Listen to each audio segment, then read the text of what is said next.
Жипара оғылып көрініп атам ба? Ооба сонун көрүнүп атасыңар. Абдан сонун. Дагы бир жолу кутман кеч, урматтууларым. Сиздерди ар бириңиздерди перезагрузка 2.0 экинчи потогума киришиңер менен куттуктайм. Бул поток жаңыланган поток. Бул поток буга чейин боло элек поток. Башкача айтканда, бул курс дагы апгрейд болуп жакшыланган курс. Ошондуктан ар бир сабакты, ар бир практиканы көңүл коюп, сүйүүңөр менен, мээримиңер менен өзүңөргө болгон жакшы сезим менен жасаганды үйрөнөбүз. Баардыгыңыздар көңүл буруп, азыркы айтыла турган нерселердин баардыгына ыкыласыңарды коюп угуңуздар.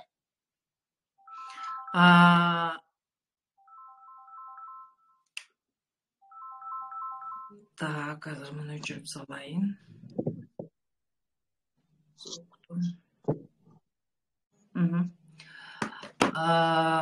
Караңыздар, перезагрузка деген өзү эмне?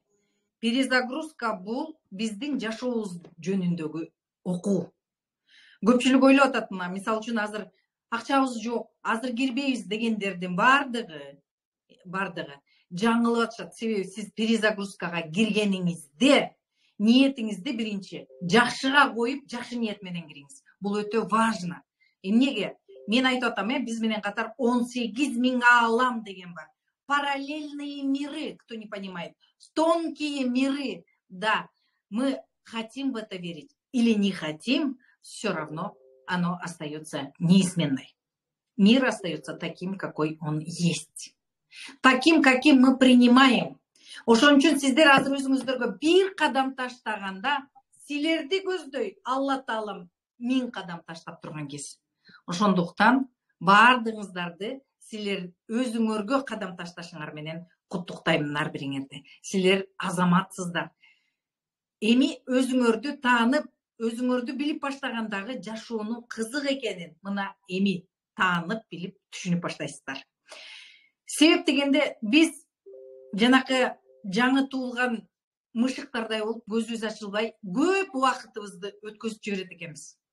Көпчүлүк учурда менин күйөөм күнөөлүү, мага окшоп, мен только өзүм жөнүндө айтам. Примерди өзүм жөнүндө келтирем. Түшүнүңөрбү? Менин күйөөм жакшы болсо, менин күйөөм урбаса сокпосо, менин күйөөм көп акча алып келсе, менин туугандарым ушундай болсо деген жалаң мен дагы жалоба менен, жалаң жертва болуп көп жыл жашаганмын. Эми азыр бул жерге кирилип отургандар уже түшүнүп келип отурасыңар. Бул жертвалыктын эч кереги жок экен. Эмне үчүн адам жертва болот? Бизде Карпмандын 3 бурчтугу деген бар. Ал жерде сөзсүз агрессор бар, агрессия көрсөткөн адам бар, Карпмандын треугольнигинде. Ал жерде жертва бар. Эмне үчүн бул бар? Эмне себептен бул жашоодо болуп калган деген суроолоруңарга азыр жооп берип кетейин. Агрессор бар, то есть агрессия көрсөтүп подавлять эткен киши бар бул жерде. Андан кийин жертва бар. Агрессор болгон соң сөзсүз жертва болуш керек, туурабы? Жертва болгон үчүн же болбосо агрессор бар деген сөз. Анан спасатель. Бул ушундай 3 бурчтук бул. Бул илимий изилденген 3 бурчтук. Биз жашообузда ушул 3 бурчтукта эле тегеренип эле айланып жүрөт экенбиз. Бир күнү агрессор болобуз. Агрессор болгондо кимдербиз биз? Биз балдарыбызга агрессия жасайбыз. Кантип балдарыбызды подавлять этебиз, урушабыз, анткени ал биздин колубузда турган инструмент. Же болбосо бизден пастарга. Көпчүлүк учурда бул балдарыбыз. Бир тууган арасында болсо чоңураактары кичирээктерине агрессия көрсөтөт, жанчат. Көрдүңөрбү? Бул биринчиси. Соответственно, кимди жанчып атат? Алар жертвалар. Биздин балдарды жертвага салып атабыз. Көрдүңөрбү? Эмне себептен биз жертванын ролунда жүрөбүз деп ойлоп жатасыңар азыр? Эмне себептен мен жертвамын деп? Так потому что мы в этой роли уже много раз бывали, и мы это понимаем, как это так. Понятно? Вот поэтому биз көнүп алган оюнубузду эле ойноп атабыз. Эми спасатель деген бар бул треугольникте. Эки эле адам эмес, агрессор менен эле палач менен эле жертва эмес. Ал жерде дагы үчүнчү игрок бар. Башкача айтканда, 3-чү оюнчу бар. Бул спасатель. Мына биз жашоодо жогору герцтерге, жогорку жыштыктарга чыга албай эле, жогорку деңгээлге чыга албай эле ушул үчөөндө эле айланып жүрөбүз. Бир күнү, мисалы үчүн, күйөөбүз балабызды урушуп койсо, биз спасатель боло калабыз.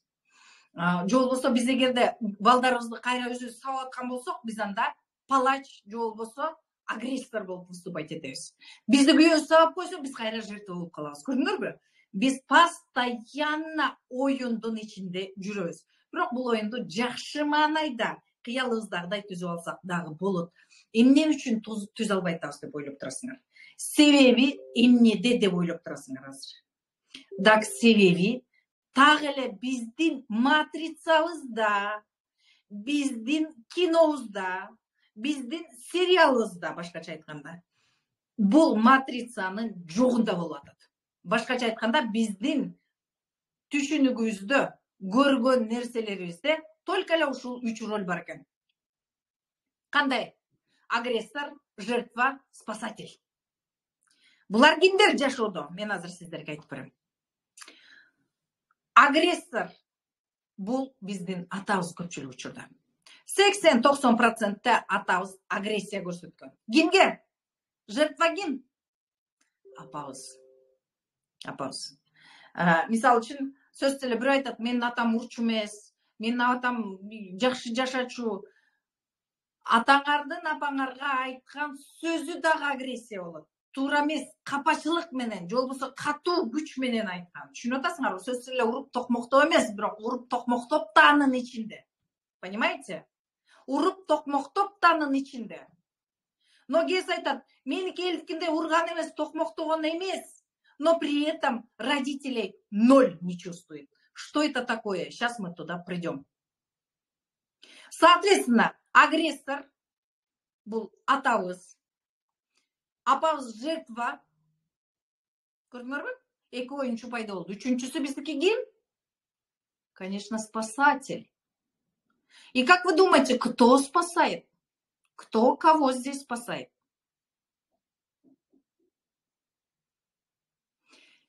Спасатель – это были мы с вами. Да, маленькие дети, которым 2 годика, 3 годика еле ходят, да?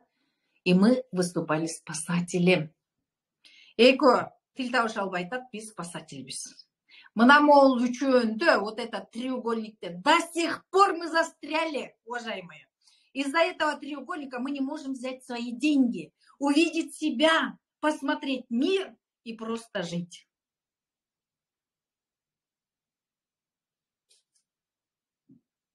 Көрдүңөрбү? Мына биз ушул гана модельди көрүп чоңойгонбуз. Башканы көргөн эмеспиз. Ошон үчүн биз ушул треугольникте эле жүрөбүз. Биз пока до поры до времени биз спасательбиз, анан жинибиз келгенде кичине чоңоюп бирөөнү чапканга жараганда агрессорбуз, даже школдо жана бири-бирибизди токмоктогондо агрессорбуз, потому что биз биякта көргөн нерсе, биздин жүрөгүбүздө калган эмоция эч каяка кетпейт экен. Биздин денебиз лакмус кагазында бүт баарын проявлять этип өзүнө сактап турат экен. Жана контурный карта дегенди баарыңар сатып алып боёгонбуз, түркүн түстүү карандаштар менен картаны чөргөнбүз. Атластан контурный картага. Так биз контурный картада экенбиз, биздин денебиз. Мен силер менен иштегенде эмне үчүн силер ыйлап атасыңар? Эмне себептен колуңар диртилдеп атат? Эмне себептен бутуңар жерге кирип кеткендей сезим болуп атат? Эмне себептен жүрөгүңөр оозуңардан ыргып кеткен атат? Эмне себептен башыңар ооруп атат?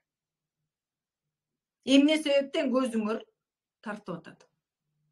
Эмне себептен кекиректеңерге килтейген комокташ тыгылып калып атат? Кача оозуңарды ачсаңар ал жерде эчтеке көрүнбөй эле.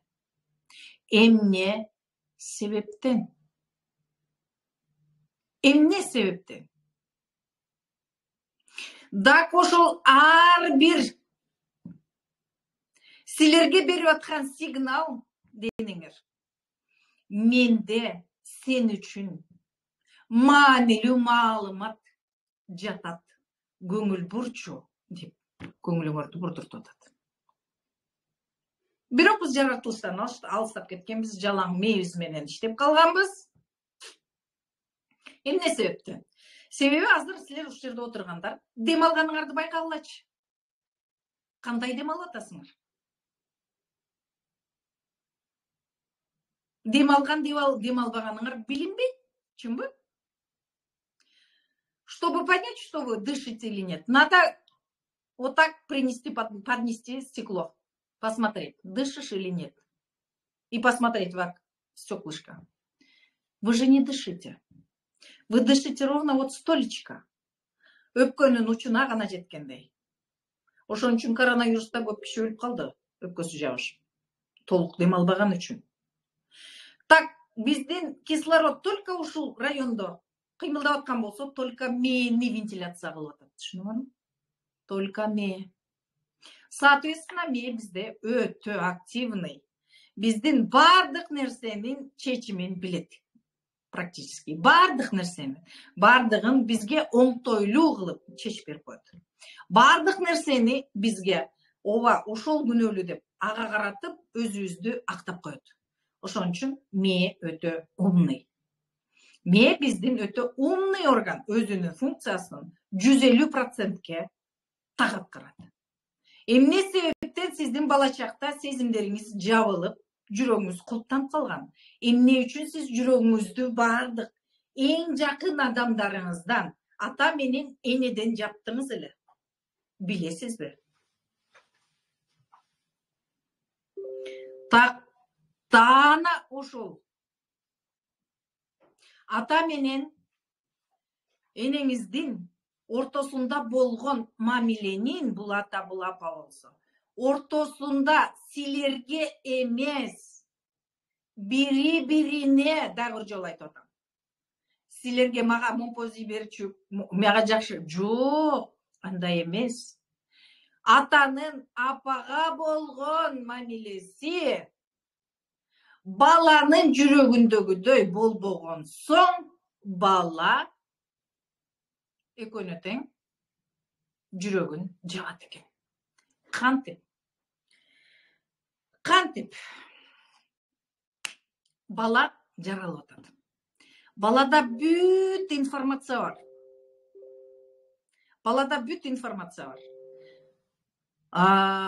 Перинатальный период деп коет. Биз түйүлдүк болуп баштаган күнгө чейин дагы 9 ай ата менен энени тандайбыз. Башкача айтканда, биздин жан дүйнө, душа, ыйман дейбизби?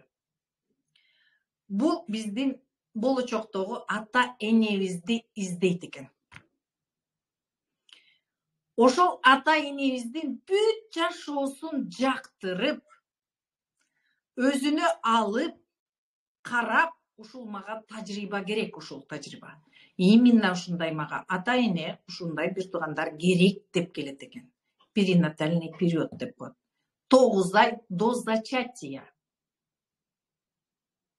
Анан ошондон кийин гана жан дүйнө атага келип, атаны тандап, ата апага өткөзүп берип, апа 9 ай ичинде бизге дене берип, дене бизге аманатка берилген, билесиздер, э? Ошон үчүн денени жакшы кармашыбыз керек, жакшы тутушубуз керек. Таза, ичинен да сыртынан да, ичинен деген эмне? Жакшы ойлоп, жакшы терең дем алып, физкультура жасатып, йога жасап, жакшы сууга түшүрүп, эс алдырып, ак шейшепке жаткызып, эң дүйнөдөгү жакшы жаздыкка жаткырып, жакшы журкан менен жаап, жакшы таза машинеге түшүрүп, жакшы жерлерди көрсөтүп багышыбыз керек. Ошон үчүн дене бизге аманатка берилген. А биз эмне кылып атабыз? Денени болушунча мына ушул бул треугольникте жүрүп, сабап, тепкилеп, акча тап деп таптырып атабыз. Анан ушул жакта отургандар дагы кээ бирибиз таң калып атабыз, тарсчы кылып. Ай, эмне үчүн мен 100 000 таппай атам? Ай, денем айтчы мага. Почему эл санаган 100 000ди сен санабай атасың? Почему? Дак силер ушул колуңардын бар экенин сездиңерби? Ушул колуңарга жакшы крем алып сүйкөдүңөрбү? Жакшы массаж жасаттыңарбы? Денеңер жөнүндө кам көрдүңөрбү? А с какой стати силерге 100 000, 200 000, миллион бериш керек? Алып келиш керек. Силер 50 жыл өпкөсүн үзгөн үчүнбү?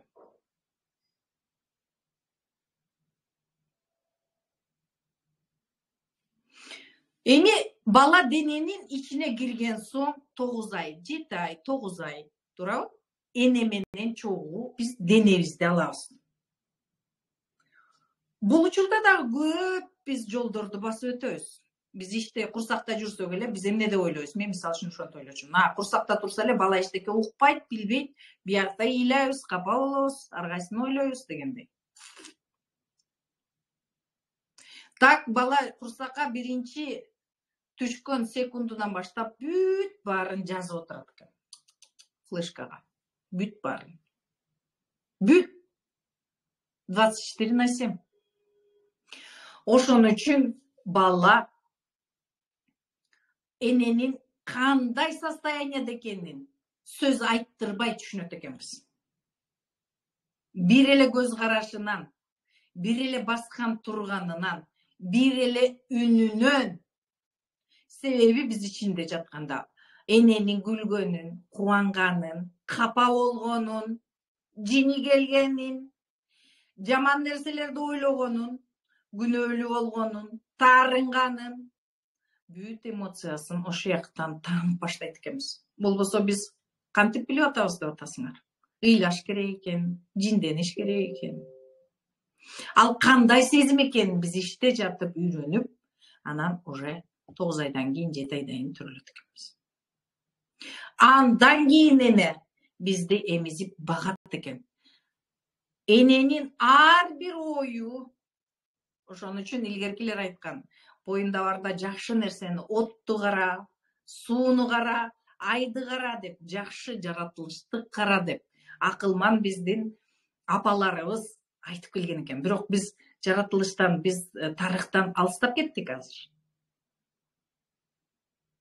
Ошон үчүн жанагындай улуу адамдар төрөлөрдө атайын аларга кароолчу, башкача айтканда жанагындай акылман аялдарды коюп, айды карап эмес, сууну карап эмес, отту карап эмес деп бүт ойдун баарын жок кылып ошол убакта жаратылыш менен бир болуп, балага жакшы сезим берсин деп көрсө үйрөтүшчү экен.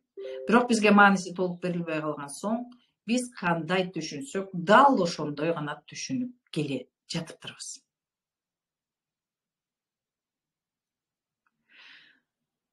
Мына ошентип бала даже курсакта жатканда мына могул треугольникте катышат экенбиз. Кантип деп ойлойсуңар? Же катышпайт деп ойлойсуңарбы?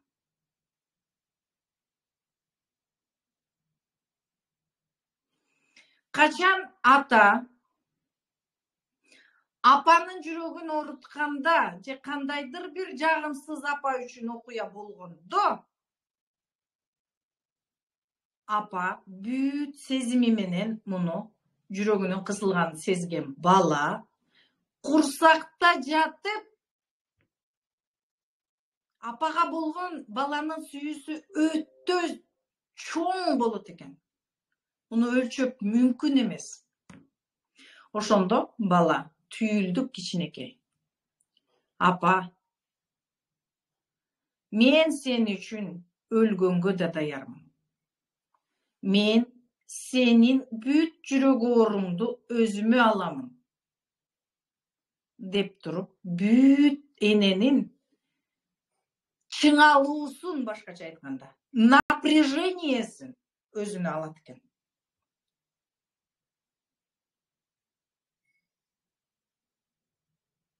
Бул кайсы балдар жөнүндө болуп атат азыр сөз? Көпчүлүк учурда балдардын баары биз алганбыз кандайдыр бир доляда уже, кандайдыр бир бөлчөктө, бөлүмдө алганбыз уже. Бирок өтө чоң напряженияны сыймайт эткен балдар төрөлгөндө кандай төрөлүп калып атышат? Түшүндүңөр деп ойлойм, Себеби апа, сен эле жаша, сенин эле жүрөгүң оорубай турсун деп бала бүт нерсени өзүнө алган учурда, көрдүңөрбү? Треугольник Карпмана кандай иштеп атат? В утробе бала, курсакта жатында жаткан бала энесине жардам берем дейт экен.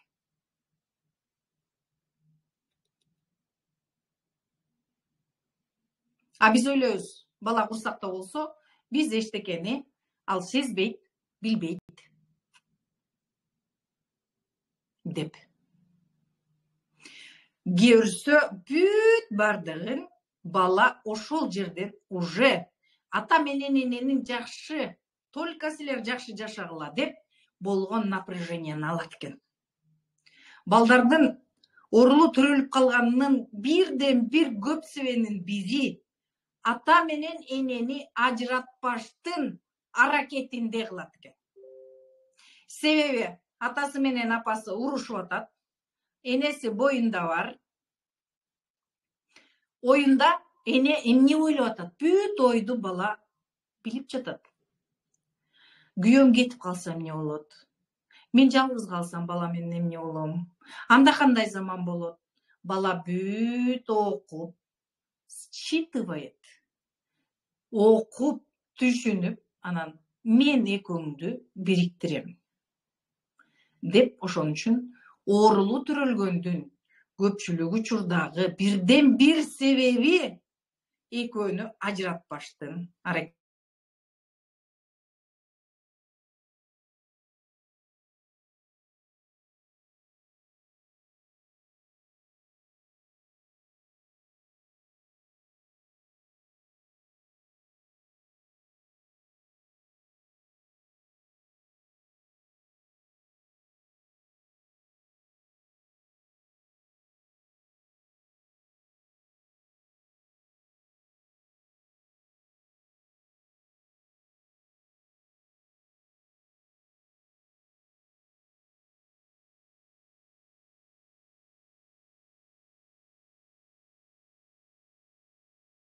Ал эмес, биздин Карпмандын 3 бурчтугунда, башкача айтканда, агрессор, жертва, же болбосо жабырлануучу, анан куткаруучу деген 3 бурчтукта уже курсакта жатып, биз уже оюнга кирише баштайт экенбиз.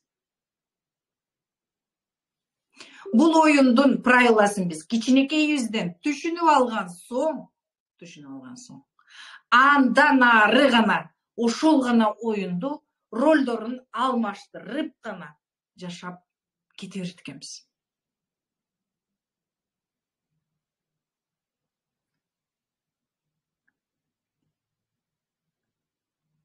Бир күнү агрессор болсок балдарга, и андан кийин уже биз эне дагы бул убакта, мисалы үчүн, ата агрессор болуп, эне бул жерде жабырлануучу болуп атабы, эне бала төрөлгөндөн кийин балага агрессор болот. Түшүндүңөрбү? Бала чоңойгондон кийин бөбөгүнө агрессор болот. Бул ушинтип ролдор только ушул 3 ролдун ортосунда эле көпчүлүк учурда жашап жүрө берет экенбиз. Ошондуктан бул треугольник Карпмана, башкача айтканда Карпмандын 3 бурчтугундагы 3 оюнчу биздин жашообузда башка аттар менен келип эле, ушул эле круговоротто, башкача айтканда айлампадан чыкпай эле жашообуз алдыга жылбайт экен. Биз пока оюндун ичинде жүргөнүбүздө, бир күнү куткаруучу, бир күнү агрессор агрессировать этип, бир күнү жабырлануучу, мына ушинтип эле улам бир ролдон бир ролго өтүп эле, ар кимди күнөөлөп, таарынычта болуп, капачылыкта болуп, ушинтип эле жүрө берет экенбиз. Мына бул биздин жашообуздагы бирден бир азыр жашап аткан модельдерибиздин бири. Бул жерде, конечно, индивидуальный моменттер бар. Ар бирибизде ар кандай индивидуальный моменттер бар. Өзүбүзгө гана тиешелүү, биздин ДНКда гана жазылган, биздин гендер менен кошо келген. Түшүнүп атасыңарбы?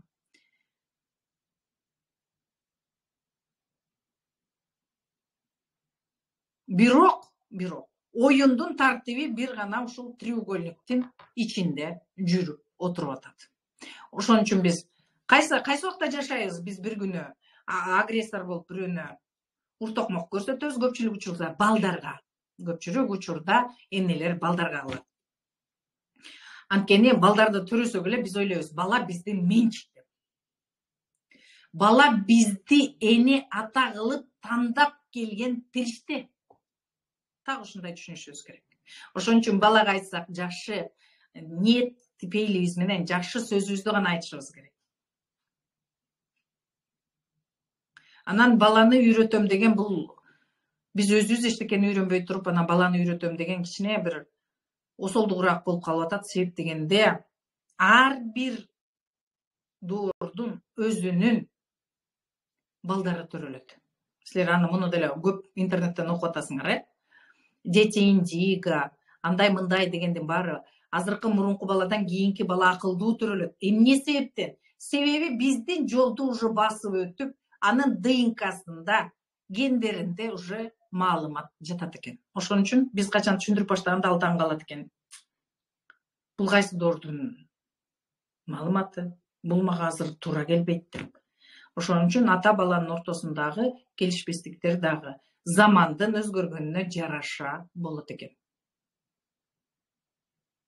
Көпчүлүк учурда атасын баласы укпай, же болбосо кызын энесин кызы укпай, потому что ал эмнени ойлоп атат? Заман өзгөрүп кеткенин билбей эле. Биз мисалы үчүн ушул жерде балабыз бир жерде төрөлгөн болсо, биз бир жерде төрөлгөн болуп атабыз, Бул бизден кийин төрөлүп атат. Анан биз бияктан айтып атабыз, мен сени үйрөтөм. Бул артта калганыбызды билбей элебиз. Бул биз бул жерде туруп каяктан үйрөнгөнбүз? Бияктан энебизден үйрөнгөнбүз. Ал энебиз каяктан үйрөнгөн? Андан ары. Түшүнүп атасыңарбы? Ошентип тиякта алыска кетип атат. Анан ошол опытту, ошол тажрыйбаны балага беребиз деп атабыз, заман өзгөргөнүн унутуп калып. Сотовый телефонду баарыбыз колдонуп атпайбызбы? Же байма-бай, жайма-жай. Атарабай Шегирова дегенде, билбейм, азыр айылда да колдонбой калышты, баары эле машинеге өтүштү. Это редкость, мне кажется. Так ошондой биздин жашообуздагы дагы тажрыйбалар өзгөрүп турат экен.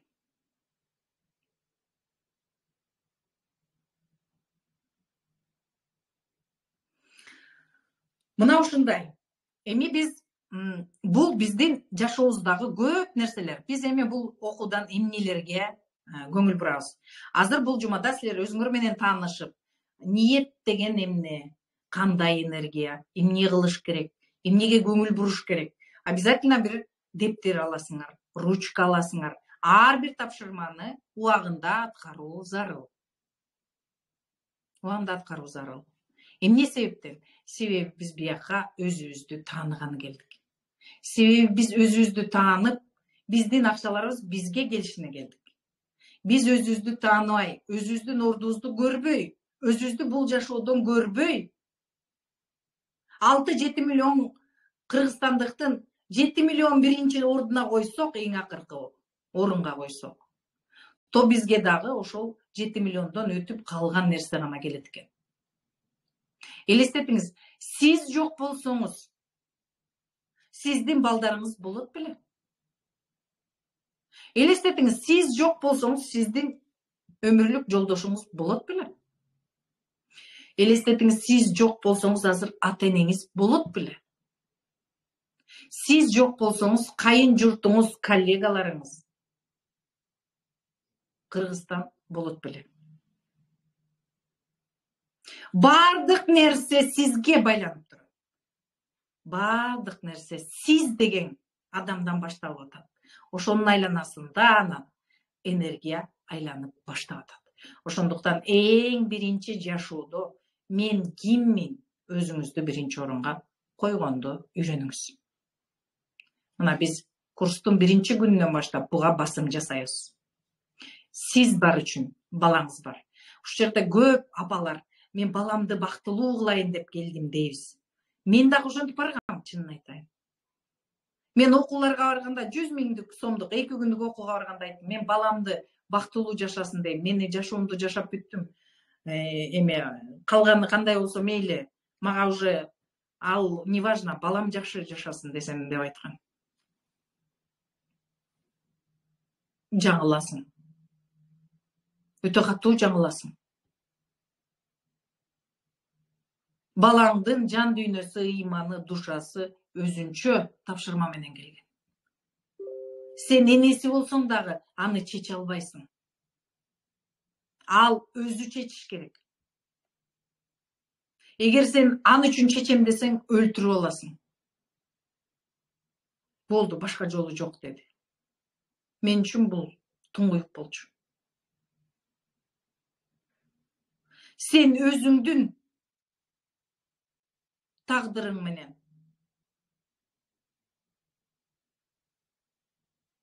разбираться этип ал. Сен өзүңдүн тагдырыңды талдап ал деди. Мына ошондо сен балдарыңа көп чексиз жардам кылган болосуң.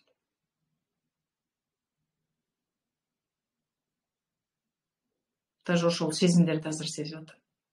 Эриндерим дирилдеп.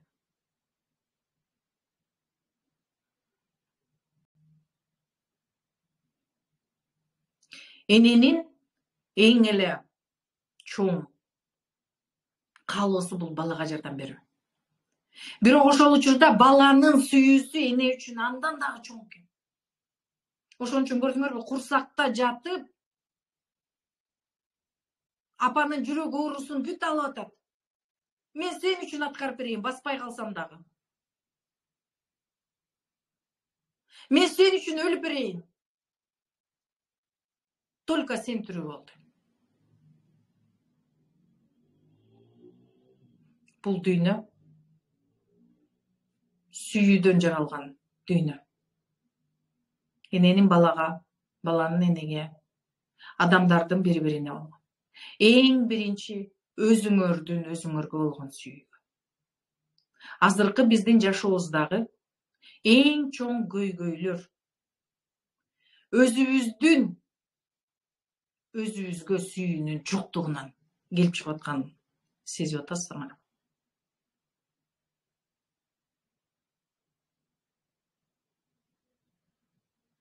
Өзүбүздү унутуп,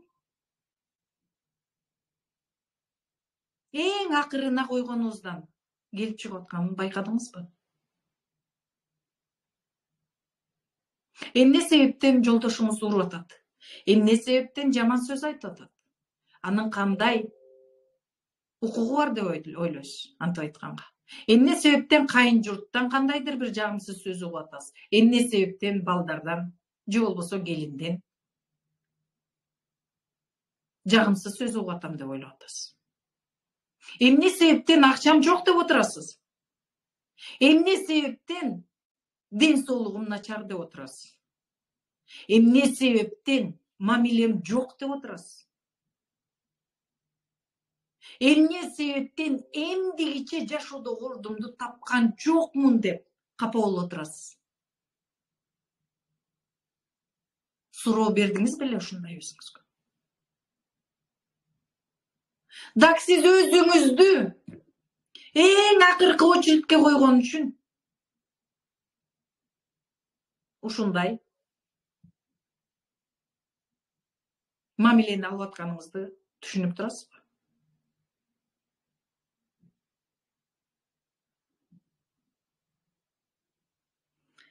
Ошондуктан бул окууда биз өзүбүздү таанып, өзүбүзгө кадам таштаганды үйрөнөбүз. Өзүбүздүн дүйнөбүздө, өзүбүздүн байлыкты алганды үйрөнөбүз. Өзүбүздүн ден соолугубузду чыңдап, өзүбүздүн жашоодогубузду ордубузду алганды үйрөнөбүз. Кача өзүбүз менен бактылуу болгонду үйрөнөбүз. Мына ошондо гана качан биз өзүбүздү сүйүүгө толтуруп, тойгузуп, бактылуу боло алганда гана башка кишиге бере алат экенбиз, даже балдарыбызга. Качан биз өзүбүз ачка туруп балага берген акчабыз дагы биздин жүрөк оорубузду гана жанакы курсакта жаткан баладай бөлүшкөнүбүз болот экен. Чын эмес дегендер айтыңыздарчы. Жок, мен муну менен макул эмесмин дегендер айтсаңыздар.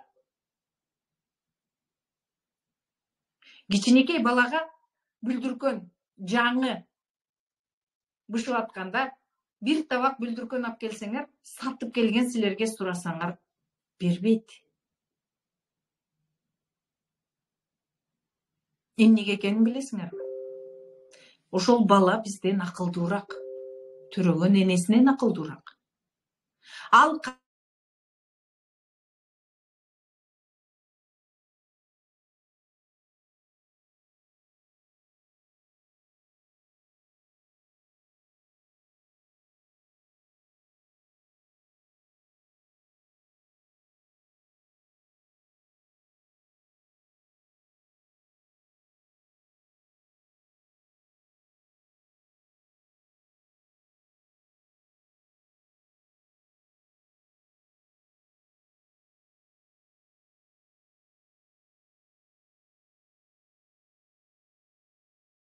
жоктугу бул өзүбүз менен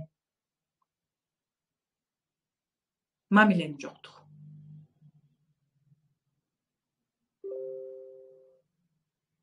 Мне звонят, поэтому, наверное, звук пропадает.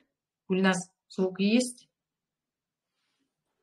Жакшы эле угулуп атасыз? Хорошо. Так, мына ушулар жөнүндө кептин баары мына ушулар жөнүндө болот. Биз өзүбүздүн ачка абалыбыздан башка бирөөнү тойгузабыз деп чуркап атабыз. Өзүбүздүн сүйүүбүз жок, бирок күйөөнү сүйөбүз деп аракет кылып атабыз. Биз бүт кредитке берип, андан дагы кредитке алып атабыз. Эмне үчүн үй бүлө бузулуп атат деп ойлоп атасыңар? Так, сүйлөшкөнчө кредитке алып сүйүүбүздү бергенбиз, андан кийин согушуп кетип атабыз, келе процентке. Күйөөбүз айтып атат, мен өзүм сага процентке бергем, каяктагы сага сүйүүнү берейин, кайсы процентти берейин? Көрдүңөрбү? Кандай мамиле түзүп атабыз?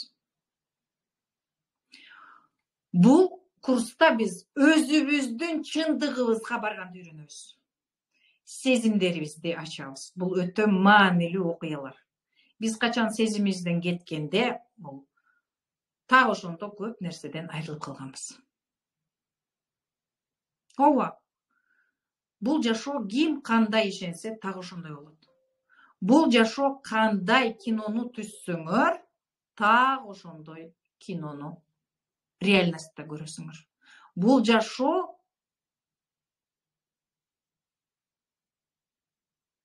жомоктогудай кызыктуу, сыйкырдуу дүйнө.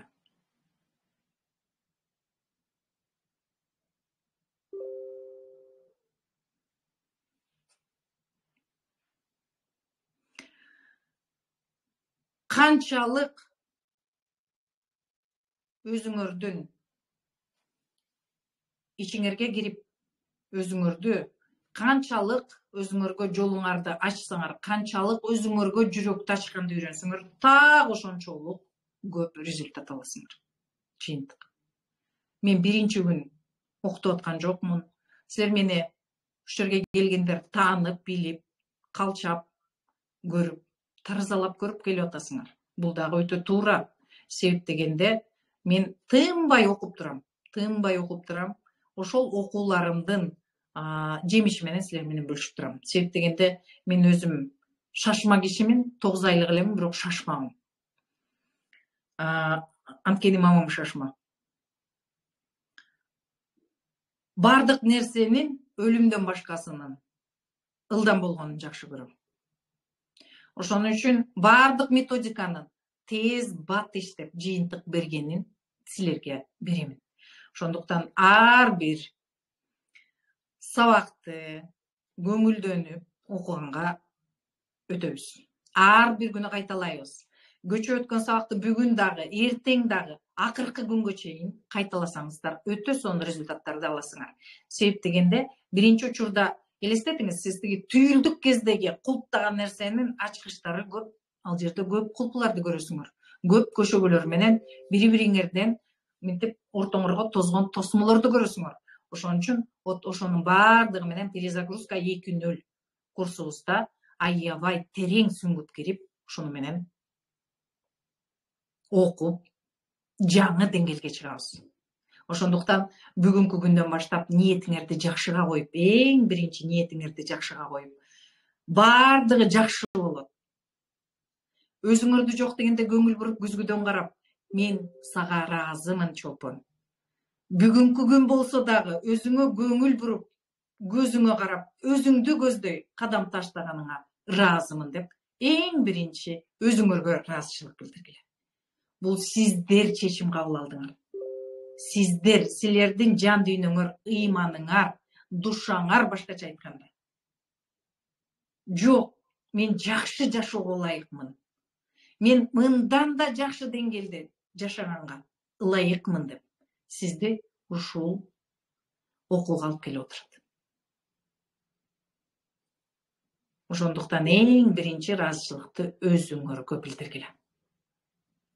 Дагы бир жолу айтам. Силер бар үчүн ушул окуу бар. Силер бар үчүн жаныңардагы жакшы адамдар бар. Силер бар үчүн силердин чөйрөңөр бар. Силер бар үчүн силердин атак даңкыңар бар. Силер бар үчүн силердин баардык жакшы көргөн нерселериңер бар.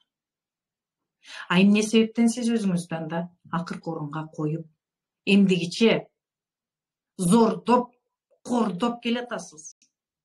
Сизди башка киши кордогон жок. Жолдошуңуз кордоп, зордогон жок.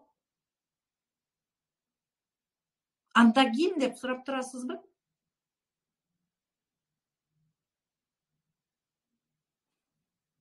Сиз.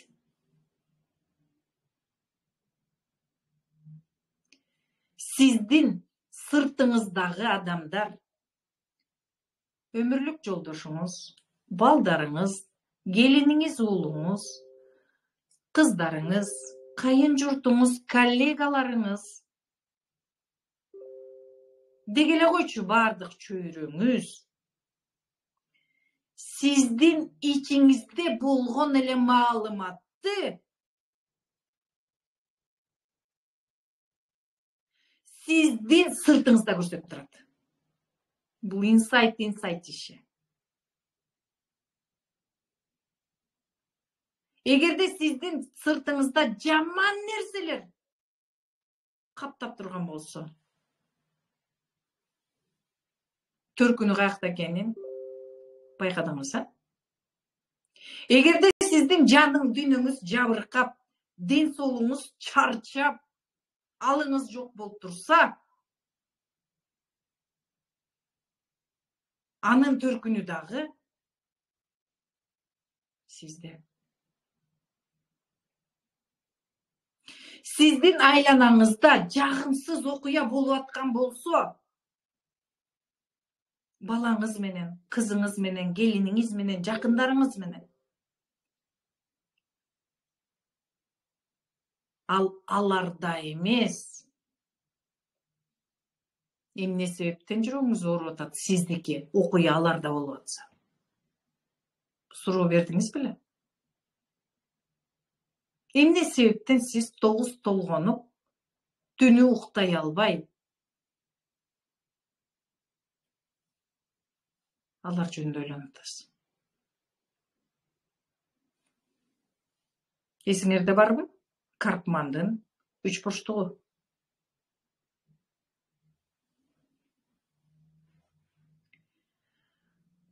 Мына ушунун баардыгы жөнүндө биз ушул курста окуп үйрөнүп эле эмес, бизде теория эмес, только практикалар, көнүгүүлөр. Биз өзүбүздүн, башкача айтканда, жаңы жан дүйнөбүздүн жаңы архитектурасын алып чыгабыз. Себеби буга биздин дагы күнөөбүз жок. Биздин ата энебиздин дагы күнөөсү жок, алардын ата энесинин да күнөөсү жок, замандын дагы бул жерде эч кандай тиешеси жок. Факт имеет место быть. Башкача айтканда, ошол заманда ошол жолдор басылып өтүш керек болчу дегенди түшүндүрөм. Биз бул жерде бирөөнү таразалап, агрессор жаман, же болбосо жертва жакшы, жертва жаман же агрессор туура кылган, же болбосо баласы туура кылган курсакта жаткан деген ниеттен алыспыз азыр.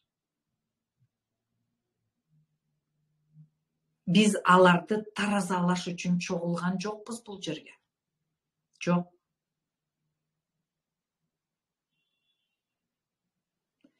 Биз ошол кездеги жолду өтүп бараткандагы түйүлүп калган түйүндөрдү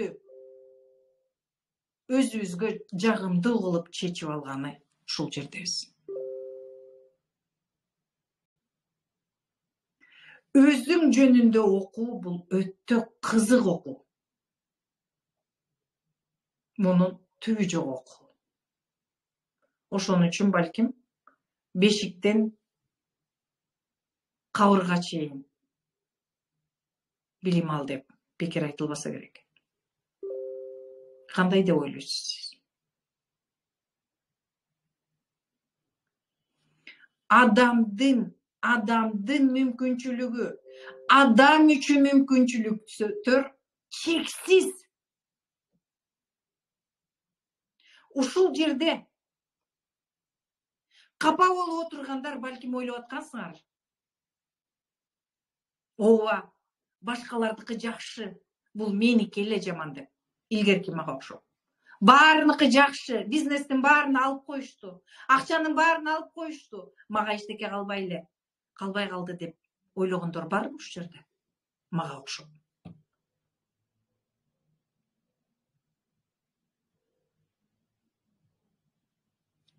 Ааламдагы байлык аалам менен турат.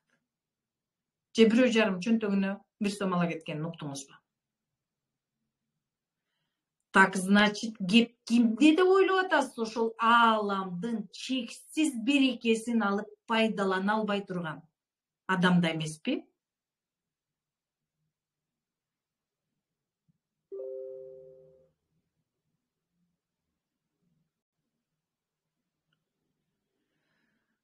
Азыр мен сиздерге өтө көп маалыматтарды бердим.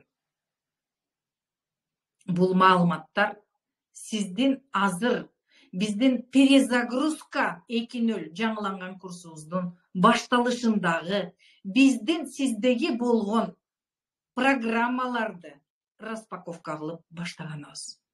Бул жөн эле сабак эмес. Сиз ушул сабакта дагы өтө көп өзүңүз үчүн маалыматтарды алдыңыз. Сиздин денеңиздеги кайсы бир бөлүктөрүңүз менин кайсы бир сөздөрүмө жооп катары белги берип атты.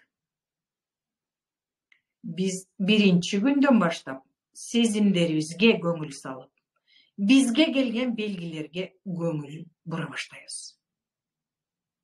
Башкача айтканда, өзүбүздүн ким экенибизди, эмнеге келгенибизди, кандай чексиз мүмкүнчүлүктөр күтүп турганын билип түшүнүп жашообузда колдонуп баштайбыз. Мына перезагрузка 2.0 курсу мына ушуга окутат. Муну сиздер биринчи күнүнөн баштап түшүнөсүздөр.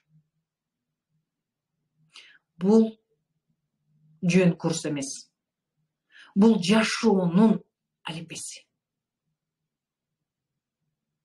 Ооба, азыр бияка акча төлөп киргендер ойлонуп атасыңар, менин акчам акталар бекен, же болбосо кандай деп балким ойлонуп аткандарыңыздар бар. Ниетиңизди жакшыга коюңуз. Сиз окуп бүткөнчө бул окууга салган акчаңызды аз десе 3 эсе кайрып аласыз. Акчанын выражениясында, акчанын көлөмүндө. Түшүнүңүзбү? Акча иретинде, башкача айтканда.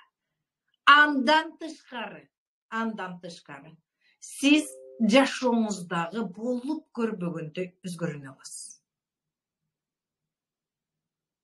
Бул перезагрузка 2.0 курсумда силер өзгөрбөйм десеңер дагы өзгөрө турган өтө сонун жыйынтыктарды аласыздар.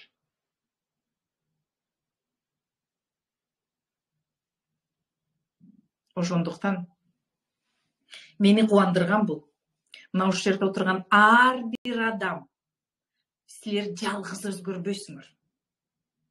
Силердин айлана чөйрөңөр жомоктогудай өзгөрөт. Муну өзүңөр жазасыңар. Азыр бизде тапшырмалар болот.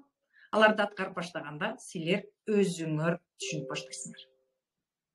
Ошондуктан бул жерде бир эле адам эмес, бир адамга байланган жок дегенде үй бүлөсү бар. Бул 5 киши. Ар бир ушул жерде отурган адам 5 кишиге таасир тийсе, элестеткиле канчалык адамга таасир тийет. Жарык чачасыңар. Ал 5 адам дагы 5 адамга жарыгын чачса, кандай сонун керемет болот.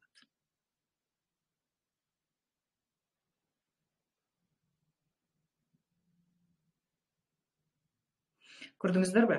Ошон үчүн сиздер азаматсыздар. Сиздер азаматсыздар. Өзүңөрдү тандаганыңар үчүн азаматсыздар.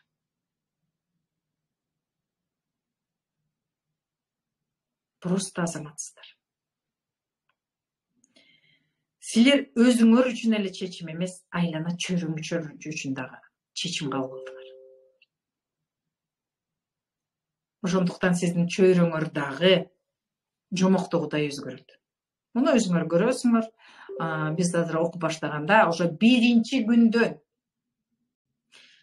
перезагрузка болуп баштайсыңар. Биринчи күндөн өзгөрүүлөр башталат. Эгерде кимдеги мен 30 күн окуп, анан 31-чи күнү дегенде өтө жаңыласыңар.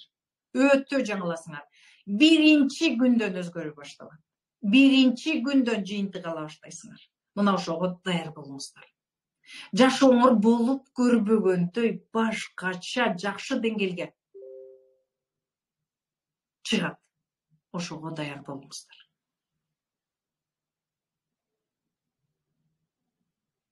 Жашоонун кереметин көргөнгө даяр болуңуздар.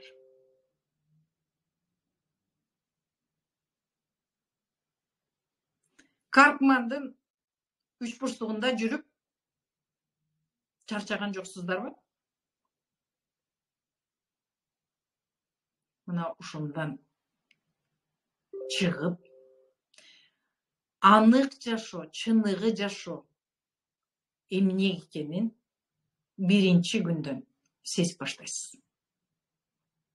Ошондуктан курстун ар бир күнү берилген тапшырманы убагында аткарасыз. Тапшырмаларды өзүнүн астында жооп бере турган графалар бар, ошол жака жазасыздар. Ар бириңиздер менен личный кабинетте сүйлөшөмүн. Психология деген бул өтө тонкий. Кыскача айтканда өтө кандай десем, сезимтал биздин бөлүгүбүз. Муну ар бир адамга эле айта албайбыз. Айрыкча кыргыздар. Ошондуктан биз атайын личный кабинеттерди сатып алып, ошол жактарда ар бириңер менен мен анан сиз, мен анан сиз, мен анан сиз. Бири-бириңердин жазганыңарды эч кимиңер көрө албайсыңар. Психология деген о личном, башкача айтканда, өзүңөрдүн жан дүйнөңөрдү даже эч кимге айтпаган бул сезимдериңер жөнүндө. Ошондуктан биз личный кабинет сатып алып, ошол жака жайгаштырдык ар бириңерди. Баарыңарга личный кабинет ачылат. Ошол личный кабинетте любой сурооңорду тартынбай бере аласыңар, сезимдериңерди жаза аласыңар. Тиги эмне деп ойлойт, бул уят? Жок, андай жок. Жаман жакшы деген нерсе жок.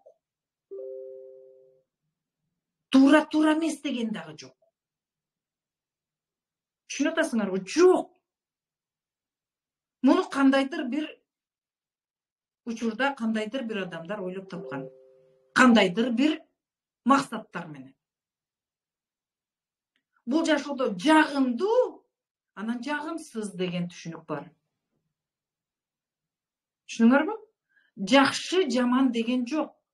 Биздин көп азыр проблема бар. Мен жаман болуп калбайын деп, бүт ресурстун баары ошол жака кетип калып атат. Түшүнүп атасыңар? А жаман жакшы деген жок. Бул биздин жашоодогу болгон тажрыйбабыз. Туура эмес деген дагы жок.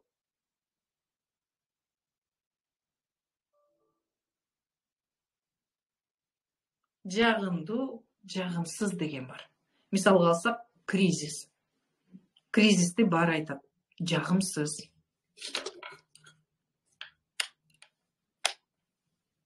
Акытайлар айтат, кризис деген возможность.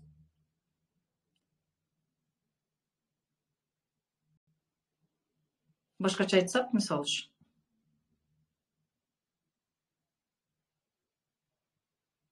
Тамакты алсак.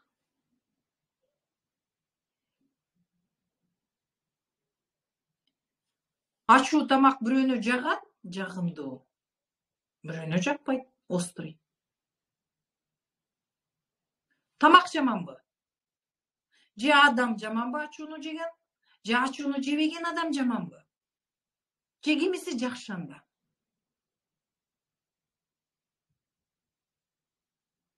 Мына треугольник Карпмана так ушул тройкага опокшош. Тамак. Бирөө острый жакшы көрөт, бирөө острый жаман көрөт. Көрдүңөрбү? Окшошуп атабы? Биякта дагы 3 композиция турат. 3 ингредиент турат. 3 катышуучу турат. Түшүнүп атасыңарбы? Эми жашооңуздарды карап көрсөңүздөр, көпчүлүк учурда 85%тен ар жак бир жагы, андан да көбүрөөк болуп кетет. Ата энебиздин эле жашоосунун эле кичине айырмасы менен аттарыбыз бөлөк, кийген кийимибиз бөлөк, аткарган местность, жашаган жерибиз бөлөк, үйлөрүбүз кичине андан кооздураак болушу мүмкүн. Башкасынын баары опокшош кайталап жаткан жокпузбу?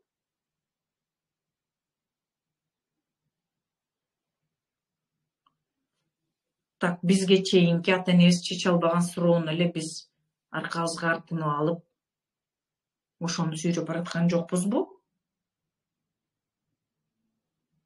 Анда эгер биз бүгүн чечпесек, биздин алдыбыздагы балдарыбыз аны дагы андан ары сүйрөп жөнөбөйбү?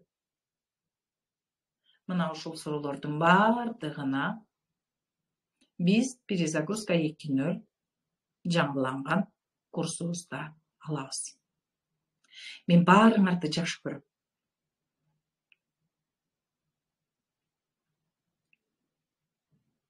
Силер өзүңөрдү тандап келген адамдарсыздар. Силер өзүңөрдүн ыйманыңарды, жан дүйнөңөрдү тандап келген адамдарсыңар. Эмне себептен 7 миллион кишиден санагуу эле киши окууга келди деп ойлоп турасыңар? Алар өзүн тандай элек. Алар элди эл эмне дейт? Эмне жаман, эмне жакшы? Эмне туура эмес? Деп керексиз бир убакытты өткөрүүдө. Ошондуктан мен сиздердин ар бириңиздерди куттуктайм. Ар бириңиздерге ушул саат, ушул мүнөттөн баштап өзүңөрдүн перезагрузкаңарды баштооңорду каалайм. Ар бириңиздердин үй бүлөңүздөрдө тынчтык каалайм. Эң биринчи өзүңөрдүн жан дүйнөңөрдөгү тынчтыкты каалайм. Себеби силердин жан дүйнөңөрдөгү тынчтык, тазалык силердин айланаңардан ар дайым буркурап, жакшы жыттанып турат. Жакшы көзүңөрдү сүйүнтүп, жүрөгүңөрдү кооздоп турат. Мына ошондуктан баардыгыңарга ийгилик каалаймын. Эртең силердин личный кабинеттериңер ачылат, баардыгына силерди киргизет Гүлназ. Колуңардан жетелеп, эч бириңер кабатыр болбой, жакшы уктап, бүгүнкү уккан маалыматты сиңирип, перезагрузканы баштаңыздар. Мен ар бириңерди жакшы көрөм.